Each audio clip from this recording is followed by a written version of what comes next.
you've been abiding in things of this world, right? Pornography, alcohol, smoking, TV, social media, binge eating, right? I know. And none of that's worked, right? But it's time to abide in God. You feel like your relationship with God is dry, right? You feel like maybe at first you were on fire for God, and then now you're just, just living life. And that's why you clicked on this video, right? You feel like you're not on fire for God. And I'm going to give you 3 ways that you can actually stay on fire with God, because I get it. In this Christian journey, it gets hard. It gets hard to stay on fire with God, and this is how I did it. So I know it will help you as well. So the first thing is that you have to prioritize your intimacy with God. Now, what does this mean in a day-to-day basis? This means setting aside time to spend time with God alone in a quiet place and allowing him to speak to you so that you can grow closer to him in your relationship with God. So let's look at John 15 verses 4. And it says, "Abide in me and I in you, as the branch cannot bear fruit by itself unless it abides in the vine. Neither can you unless you abide in me." So God's calling you to abide in him because you've been abiding in things of this world, right? Pornography, alcohol, smoking, TV, social media, binge eating, right? I know. And none of that's worked, right? But it's time to abide in God.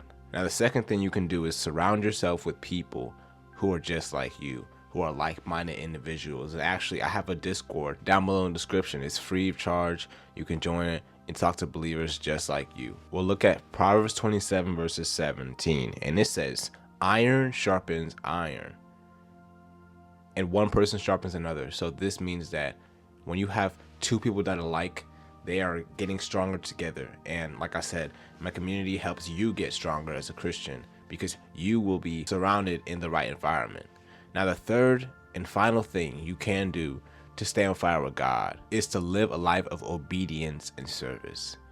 When you're disobedient to God, when he's telling you to go up, you go sideways. When he's telling you to go this way, you go down. Like, come on, man.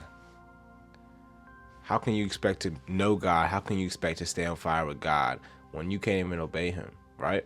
So the thing is, you have to be obedient. You have to heed God's instructions because ultimately he has the best plan for you. And even if what he's telling you to do doesn't seem like the right thing to do, you gotta trust God. It says in John 14 verses 15, "If you love me, you will keep my commandments." Do you really love God?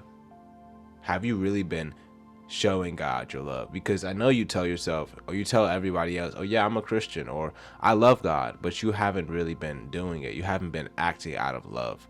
Because how can you tell someone else that you love them, but you betray them to their face, right? And also, you must serve. You must serve the people of God. Jesus has called us to be servants and good stewards. So it's our duty to serve people, to love on people. And it actually says in Ephesians 6 verses 7, "Serve wholeheartedly as if you were serving the Lord and not people." So don't focus on the aspect of, "Oh, I don't like this person, so I'm not going to do anything for them." It's not about this person. It's about you serving God, because God has the best plan for you, like I said. And when you serve the Lord, he will bless you. And even if you're serving people, like I said, if you're serving people you don't like, you're doing it for God. So with that said, if you struggle with lust, you struggle with pornography, you struggle with masturbation, anything like that, and you need help breaking free in 90 days, make sure to click the top link in the description. But with that said, peace out, y'all. Y'all have a blessed day.